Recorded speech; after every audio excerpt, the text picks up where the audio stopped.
Good morning students, welcome back to our channel. प्रिय विद्यार्थी मित्रांनो, आपण आज चौथा रूल जो आहे तो चौथा रूल शिकणार आहोत. त्याआधी मी तुमच्याशी थोडं एक हितगुज करतो. विद्यार्थी मित्रांनो, बऱ्याच वेळेला विद्यार्थ्यांना असं वाटते की हे पटकन आपल्याला समजायला पाहिजे, पण एक गोष्ट लक्षात ठेवा मित्रांनो, hard work is the key to success. परिश्रम हीच यशाची गुरुकिल्ली आहे.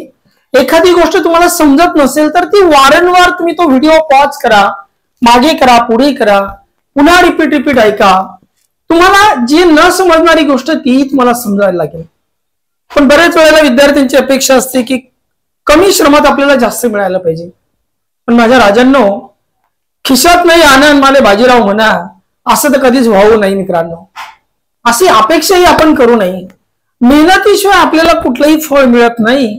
म्हणून आपण जास्तीत जास्त मेहनत घेण्याचा प्रयत्न विद्यार्थ्याचा असावा, म्हणजे आपल्याला सर्व समजेल. आता बघा, प्रत्येक गोष्टीला एक साचा असतो मित्रांनो. प्रत्येक सिस्टम असते. त्या सिस्टमने आपण जेव्हा जातो तेव्हा आपल्याला ऑटोमॅटिक सर्व गोष्टी समजायला लागतात. आता बघा, जर तुम्हाला चौथा रूल नेमका काय, आता मी चेन द वाईज आतापर्यंत जे विद्यार्थ्यांना शिकवत आलेलो आहे, असं कुठलंही पुस्तक नाही की ज्या पुस्तकामध्ये अशी रूल तुम्हाला रूल 1, रूल 2, रूल 3, रूल 3 असं लिहिलेलं नाहीये. हे मी माझा व्यासंग जो आहे, माझं जे काही मी या क्षेत्रामध्ये जे काही मी मिळवत गेलो, मग त्यानुसार मी एक नियम तयार करत गेलो की सिंपल प्रेझेंट सिंपल पास्टचा पहिला नियम, प्रेझेंट कंटिन्यू पास्ट कंटिन्यूचा दुसरा नियम. तर एक सिस्टमॅटिकली सर्व त्या प्रकारची वाक्य मी तुम्हाला देत आहे. आता या ठिकाणी चौथा नियम नेमका काय, तर विविध प्रकारच्या वाक्यांचा मी अभ्यास केला आणि त्याच्यामध्ये कोणकोणते सहाय्यकारी क्रियापदे येतात ते सर्व सहाय्यकारी क्रियापदे या ठिकाणी आपण एकत्र मिळवून घेतले. मग ही सहाय्यकारी क्रियापद जर वाक्यामध्ये असेल आणि अशा वाक्याचं जर का आपल्याला पॅसिव्हाइज करायचं असेल तर आपल्याला बी आणि वित्रे घ्यावा लागेल. असा रूल या ठिकाणी मी तयार केलेला आहे. बघा मित्रांनो, मी ही सहाय्यकारी क्रियापद कोणती ती काळजीपूर्वक लक्षात घ्या. शाल, शुड, विल, वुड दिसतंय वरती. शाल, should, will, would, can, could, may, might, must, ought to, used to, need to, am to, is to, are to, was to, were to, am to, is to, are to, was to, were to, how to, has to, had to, will have to आणि shall have to. अशी जर क्रियापदे वाक्यामध्ये आलेली असेल, ही सहाय्यकारी क्रियापदे जर वाक्यामध्ये असतील तर अशा वाक्यांचं पॅसिव्हाइज करण्यासाठी आपल्याला बी आणि वित्री घ्यावा लागतो. पाठ करण्याच्या पद्धती खूप सोपी आहे मित्रांनो. विलचा पप्पा वुड, शालचा पप्पा शूड, कॅनचा पप्पा कुड, मेचा पप्पा माइट, मस्ट. आता यांना पप्पा नाही, म्हणजे हे वेगळे स्पेशली. मस्ट आहे, ought to आहे, used to आहे, need to आहे, बरोबर. त्याच्यानंतर टेन्स मध्ये जे क्रियापदे घेतलेले आपण आणि जर आहे बघा, प्रेझेंट कंटिन्यू मध्ये त्या प्रत्येकाला टू टू लावा. am to, is to, are to. Past continue मधले सहाय्यकारी क्रियापद वाजवेर आहे, त्यांना was to, were to म्हणा. प्रेझेंट परफेक्ट मध्ये हॅव आहे, त्यांना have to, has to. Past perfect मध्ये हॅड आहे, हॅड टू. फ्युचर परफेक्ट मध्ये शाल आहे, shall have to, will have to. अतिशय सोप्या पद्धतीने तुम्ही हे लक्षात ठेवणार मित्रांनो. एकदा का तुम्ही बायहर्ट लक्षात घेतलं तर तुम्हाला सोपं जाईल. पुन्हा एकदा हा रूल मी तुम्हाला सांगतो. Will, would, shall, should, can, could, may, might, must, ought to, is to, need to, used to.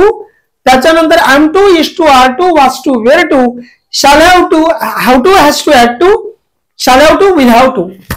अशा पद्धतीने ही सर्व सहाय्यकारी क्रियापदांपैकी कोणतंही सहाय्यकारी क्रियापद वाक्यामध्ये असलं आणि अशा वाक्याचं जर आपल्याला पॅसिव्हाइज करायचंय, सरळ लक्षात ठेवा बी आणि वित्री घ्यायचं आहे. मित्रांनो बघा, या ठिकाणी मी वाक्य सोडवून दिलेलं नाही, मुद्दामच ही वाक्य तुमच्यासमोर सोडवायची मला. बघा, या वाक्यामध्ये शाल आलेला आहे. आपल्या नियमात जिथं पण शाल असेल बघा, शाल दिसतोय तुम्हाला. दुसऱ्या वाक्यामध्ये विल घेतलेला आहे, तिसऱ्या वाक्यामध्ये शूड बघा, नंतर मस्ट, नंतर या ठिकाणी would, have to, will have to आणि इथे मे. बघा, ही सर्व सहाय्यकारी क्रियापद जर तुम्ही बघितले तर रूल मध्ये सापडतील तुम्हाला. मग अशी सहाय्यकारी क्रियापद आलेली असेल तर आपल्याला बी आणि वित्री घ्यावा आणि वाक्य बनवावं. अतिशय सोपं. नेहमीप्रमाणे मी तुम्हाला शिकवतो तसंच मित्रांनो, टीच ही एक क्रियापद आहे. मूळ क्रियापदाच्या शेजारी ऑब्जेक्ट असतं. मग ऑब्जेक्ट आपण पॅसिव्हाइजचं वाक्य बनवताना आपण ऑब्जेक्ट घेणार. बघा, या ठिकाणी नंबर जरी 1, 2, 3 असले तरी आपण यांना ए म्हणजे ऍक्टिव्हाइज आणि पी म्हणजे पॅसिव्हाइज असं समजूया. क्रियापदाच्या शेजारी ऑब्जेक्ट असतं बघा. आता ही इनडायरेक्ट ऑब्जेक्ट आहे कारण मूळ क्रियापदाच्या शेजारी जर द्वितीय आलेली असेल, आयची द्वितीय मी, उईची द्वितीय अस, युची द्वितीय यू, देची द्वितीय देम, हीची द्वितीय इम, शीची द्वितीय हर, तर अशा पद्धतीने द्वितीय आलेली असेल तर तिला इनडायरेक्ट ऑब्जेक्ट म्हणतात. आता ही इनडायरेक्ट ऑब्जेक्ट बघा, आपण त्याच्याने वाक्य चालू करणार. यू वाक्यात शाल आहे, तर यूला शाल यूज होत नाही, यूला विल घेतो आपण. मग आपल्याला ते माहिती आहे शालच्या ऐवजी मग आपण या ठिकाणी विल घेणार. आता आपला रूल काय, बी आणि वित्री. मग यू विल बी, आता टीच याचं वित्री आहे टॉट, TAUGHT. उरलेला भाग how to teach, how to speak. त्याच्यानंतर बाय आणि आईची द्वितीय मी, बाय मी. उत्तर तयार झालं मित्रांनो. सेकंड वाक्य बघा, she will win the prize. Win हे मूळ क्रियापद आहे, त्याच्याशी जरी ऑब्जेक्ट आलेला आहे बघा, हा डायरेक्ट ऑब्जेक्ट आहे, बरोबर. इथे एक गोष्ट सांगायला मला तुम्हाला आवर्जून आवडेल की हे सर्व सहाय्यकारी क्रियापद ऍक्टिव्ह व्हायच्या वाक्यामध्ये क्रियापदाचं पहिलंच रूप घेतात. म्हणजे इथं जे पण क्रियापद दिसतील तुम्हाला, ही V1 आहे, V1 आहे, V1 आहे, V1 आहे, कोणतंही क्रियापद तुम्हाला पहिल्याच रूपात दिसेल, त्याचं आपल्याला वित्री करावं लागणार आहे. बघा, she will win the price, मूळ क्रियापदाच्या शेजारी ऑब्जेक्ट असतात, ते ऑब्जेक्ट आपण पुढे घेणार. द प्राइज, प्राइजला विल लागू शकतो, विल नंतर बी आणि वित्री. आता नियमाप्रमाणे बघा, बी घेतला, आता विनचा वित्री ओन झाला, नंतर बाय आणि शीची द्वितीय हार. बघा उत्तर काय तयार झालं, द प्राइज विल बी. इथं बी घेतला, विनचा ओन केला, नंतर इथं बाय घेतला आणि शीची द्वितीय हार. सिंपल वाक्य तयार झालं मित्रांनो. We should respect the teachers, आपण शिक्षकांचा आदर करावा. शुड नंतर मूळ क्रियापद रिस्पेक्ट आलेले, रिस्पेक्टच्या शेजारी जे आहे ते ऑब्जेक्ट आहे, म्हणून द ऑब्जेक्ट पुढे घेणार, द टीचर. द टीचर्स वाक्यातलं सहाय्यकारी क्रियापद शुड आहे बघा, नंतर बी, त्याच्यानंतर वित्री रिस्पेक्टेड, बाय, वीची द्वितीय अस. उत्तर तयार झालं बघा, the teacher should be respected by us. इथले इथे उत्तर तयार होत आहे मित्रांनो. त्याच्यानंतर लुक इनटू हे क्रियापद आहे, क्रियापदाच्या शेजारी ऑब्जेक्ट आहे बघा, हे ऑब्जेक्ट आपण घेतलं, दिस मॅटर. वाक्यात सहाय्यकारी क्रियापद मस्ट आहे, त्याच्यानंतर बी आणि वित्री, हा बी घेतला, आता V three looked into, looked into, by, यूची द्वितीय यूच आहे मित्रांनो. बघा किती इझी उत्तर तयार झाले. आता 5 नंबरचं वाक्य बघा मित्रांनो, father would send me to our field. हे वाक्य बघून मला माझं पूर्व आयुष्य आठवलं. म्हणजे मी लहानपणी शेतामध्ये, वडील मलाही शेतामध्ये पाठवायचे, तर father would send me to our field. मी मुद्दाम हे वाक्य घेतलेलं आहे. माझ्या लहानपणी माझे वडील मला शेतामध्ये सूर्यफुलावरची पाखरं हाकलण्यासाठी पाठवायचे. गावाकडे बघा शेतामध्ये गुड असतो आणि म्हणजे चारा असतो, बैलांचा चारा बघा, ज्वारीचे जे धांडे असतात ना, तर त्याच्यापासून त्याच्या ज्या काय म्हणतो आपण त्याला, म्हणजे एक भारा बांधलेला असतो किंवा ते एकत्र बांधलेले असतात, त्यांना पेंड्या म्हणतो आपण. तर त्याच्यापासून एक गुड तयार केलेला असायचा आणि त्याच्यावर मी पोतं ठेवून मग त्या ठिकाणी मी अभ्यास करायचो. मित्रांनो बघा, एक चांगली गोष्ट मला आठवते, जर एखाद्या व्यक्तीने तुम्हाला इन्स्पायरेशन दिलं तर ते इन्स्पायरेशन किती कामात पडतं. मला एक प्रसंग चांगला आठवतो. मी कॉलेजला जात होतो आणि बसची वाट पाहत होतो. तिथं बाजारपट्ट्यामध्ये माझे वडील, त्यांचे एक रामदास नावाचा मित्र होता, त्यांच्याशी माझे वडील बोलत होते. तर माझे वडील बोलता बोलता त्या व्यक्तीला सांगत होते की माझा मुलगा इंग्लिशमध्ये एकदम फास्ट आहे, म्हणजे तो इंग्रजी अगदी फाडफाड बोलतो. म्हणजे मला ती गोष्ट आवर्जून तुमच्याजवळ नोंद यासाठी करावीशी वाटते मित्रांनो, की कोणीतरी आपल्याला जर इन्स्पायरेशन असेल तर माणसाला खूप वेगळं वाटतं. मग मला असं वाटलं की oh my god, my father is appreciating me, so why shouldn't I study deeply. म्हणजे मी why shouldn't I study deep, म्हणजे मी खूप डीप अभ्यास का न करावा. मग मी त्या पद्धतीने जास्तीत जास्त डीप स्टडी करायचो, अभ्यास करायचो आणि त्याचा नतीजा असा की अभ्यासामध्ये मग एक गोडी तयार व्हायची. तर मित्रांनो, अशी काहीतरी कृती आपल्या जीवनामध्ये घडत असते आपले कोणी मित्र परिवार नातेवाईक आपलं अप्रिशिएट करत असतील, शिक्षक अप्रिशिएट करत असतील, तर तो एक पॉइंट तुम्ही लक्षात ठेवावा आणि आपल्या अभ्यासाची गती वाढवावी. बघा, father would send me to our field, वडील मला शेतात पाठवायचे. सेंड हे मूळ क्रियापद आहे, त्याच्यानंतर मी हा इनडायरेक्ट ऑब्जेक्ट आहे. आता या इनडायरेक्ट ऑब्जेक्टला आपण पुढे आणणार आहोत. इनडायरेक्ट ऑब्जेक्ट पुढे येताना त्याची द्वितीयची प्रथमा होते. बघा, इथं पण आपण याला ऍक्टिव्ह म्हणू आणि याला पॅसिव्ह म्हणूया. नंबर जे आहे क्रियापदाच्या शेजारी ऑब्जेक्ट मी नेहमीच सांगतोय तुम्हाला. मीच आय झालं, आय नंतर वाक्यामध्ये बघा वूड घेतला, सहाय्यकारी क्रियापद. आता आपल्याला बी आणि वित्री, हेल्पिंग वर्ब नंतर बी आणि वित्री. आता सेंटचा वित्री सेंट. आता काय उरलं? टू अवर फील्ड हा पूरक भाग. To our field by father, म्हणजे वडिलांकडनं मी शेतात पाठवलं जायचं. ठीक आहे. I would be sent to our field by father.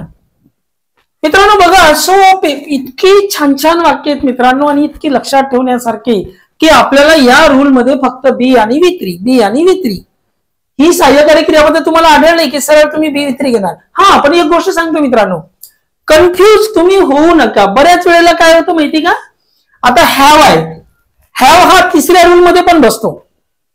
तिसऱ्या रूल मध्ये काय, has, had, shall have, will have असं असेल आणि क्रियापदाचं तिसरं रूप म्हणजे ते पूर्ण वर्तमान, पूर्ण भूतकाळ आणि पूर्ण भविष्यकाळाचे वाक्य असतात. मग आता हॅज हा रूल 3 मध्ये पण मॅच होऊ शकतो. एखादा विद्यार्थी इथे बिन वित्रीचा रूल वापरेल पण तो विद्यार्थी उत्तर चुकेल. आता इथं रूल आपला काय, हॅव जरी आलेला आहे पण इथे हाऊ टू आलेला आहे. इथं फक्त हॅव नाही, have to, has to, had to, shall have to, will have to. Actually हे has, had, shall have, will have rule 3 मध्ये बसतात. पण त्यांना जर टू लागलेला असेल, have to, has to, had to, shall have to, will have to, मग ते रूल 4 मध्ये येतात. मग आता तुम्हाला बी वित्रीच घ्यावं लागणार. ओके मित्रांनो बघा, आता 6 नंबरचं वाक्य, we have to serve our country. Have to क्रिया हेल्पिंग वर्ब आहे, आपल्या नियमामध्ये बसलेलं बघा. Am is are to, am to, is to, are to, was to, were to, how to, has to, had to, तर हॅव टू आलेला आहे. आता यानंतरच्या मूळ क्रियापद आणि मूळ क्रियापदाच्या शेजारी ऑब्जेक्ट असते हे आपल्याला माहिती आहे. ऍक्टिव्ह व्हायच्या वाक्यात ऑब्जेक्ट कुठे आहे हे जर शोधायचं असेल तर कधी लक्षात ठेवा की मूळ क्रियापदाच्या शेजारी ऑलरेडी ऑब्जेक्ट राहतं म्हणजे राहतच. मग आपण या ठिकाणी ऑब्जेक्टने वाक्याची सुरुवात करतो पॅसिव्हच्या. हे बघा, हे पॅसिव्ह. ऍक्च्युली ही सर्व ऍक्टिव्हची वाक्य आहे. बघा, हे ऍक्टिव्हची वाक्य, ही ऍक्टिव्हची वाक्य आणि आपण जे बनवतोय ते सर्व पॅसिव्ह बनवतोय. ओके, आता बघा पॅसिव्ह व्हॉइस मध्ये आपण सुरुवातीला ऑब्जेक्ट घेतोय, तुम्हाला नोट आहे मित्रांनो, आवर कंट्री. आता यानंतर वाक्यात काय मित्रांनो, सहाय्यकारी क्रियापद हाऊ टू आहे, पण our country is a singular name. आणि तुम्हाला माहिती आहे ही, शी, इट आणि सिंगल नेम जर असेल तर त्यांची मम्मी हॅज आहे. मग आता आपल्याला आवर कंट्री हे सिंगल नेम आहे, एकवचनी नाम आहे. मग आवर कंट्री या नामासाठी आपण हॅज वापरणार. तुम्हाला मी विनोदाच्या भाषेत मागे सांगितलेलं आहे की ही, शी, इट आणि सिंगल नेम यांची मम्मी हॅज आहे. मग आवर कंट्री आमचा देश, जरी आमचा शब्द तुम्हाला अनेकवचनी वाटत असला, आम्ही अनेकवचनी असतो तरी आमचा देश हा एकवचनी आहे. आमचा मित्र, आमचे सर, तर तो एकवचनी शब्द येतो बघा. मग आवर कंट्री, आता आवर कंट्रीला हॅव लागणार नाही, मग आपल्याला हॅज टू घ्यावं लागेल. आवर कंट्री हॅज टू. आता नियमानुसार बी आणि वित्री. आता आपण घेतला बी आणि सर्वचं सर्व्ड, त्याच्यानंतर बाय अस, वीची द्वितीया, बाय अस. बघा उत्तर लक्षात घ्या, आवर कंट्री हॅज टू बी, इथं बी टाकला, इथं सर्व्ड तिसरं रूप केलं, त्याच्यानंतर बाय आणि वीची द्वितीया अस. या पद्धतीने उत्तर तयार झालं. Our country has to be served by us. इथं पण सेम मित्रांनो, हाऊ टू आलेलं आहे, मूळ क्रियापद आलेलं आहे. मूळ क्रियापदाच्या नंतर जे आहे ते ऑब्जेक्ट असतं, ऑब्जेक्ट पुढे घेणार. बघा या ठिकाणी अ बुक घेतला आपण, वाक्यात विल आहे, विल हॅव, तर आपल्याला पण विल हॅव टूच घ्यावं लागेल. A book will have to. आता बी आणि वित्री, बी आणि बायचं वित्री बॉट, BOUGST, त्याच्यानंतर बाय, हिची द्वितीया हिम, बाय हिम. बघा आता या वाक्य काय आहे, he will have to buy a book, त्याला पुस्तक विकत घ्यावं लागेल. हे झालं ऍक्टिव्हचं वाक्य. आणि पॅसिव्हचं कसं केलं आपण, पुस्तक त्याच्याकडून विकत घेतल्या जाईल, म्हणजे त्याला पुस्तक विकत घ्यावं लागेल, पुस्तक त्याला विकत घ्यावं लागेल. ठीक आहे. मग बघा ऍक्टिव्ह आणि पॅसिव्ह, त्याला पुस्तक विकत घ्यावं लागेल, पुस्तक त्याच्याकडनं विकत घेतल्या जावं लागेल. मग या पद्धतीने वाक्य ते तयार झालं. विद्यार्थी मित्रांनो, अशा पद्धतीने आपण रूल नंबर 4 ऍक्टिव्ह व्हॉइसचे पॅसिव्ह व्हॉइस मध्ये कशा पद्धतीने रूपांतर करतात हे आपण या व्हिडिओमध्ये बघितलं. मित्रांनो, ठळक बातम्या पुन्हा एकदा. रूल नंबर 4, शाल should will would can could may might must, ought to, is to, need to, used to, am to, is to, are to, was to, were to, have to, has to, had to, will have to, shall have to, to, to. अशी क्रियापद जर वाक्यामध्ये असतील आणि अशा वाक्याचं तुम्हाला जर पॅसिव्हाइज करायचं असेल तर तुम्हाला बी आणि ही तरी घ्यावा लागेल. एवढीच गोष्ट परमनंट लक्षात ठेवा, म्हणजे तुम्हाला या वाक्यांचं पॅसिव्हाइज करताना कुठलीही अडचण येणार नाही. विद्यार्थी मित्रांनो, आजच्या लेक्चरला एवढाच. धन्यवाद. पुन्हा भेटूया पुढच्या लेक्चरला. एका वाक्याचे 6 प्रकार, या रूल मधले एका वाक्याच्या 6 प्रकारच्या वाक्यांचं पॅसिव्हाइज कशा पद्धतीने करतात ते आपण पुढच्या व्हिडिओमध्ये बघणार आहोत. आजच्या पिरियडला एवढंच. धन्यवाद. जय हिंद, जय महाराष्ट्र.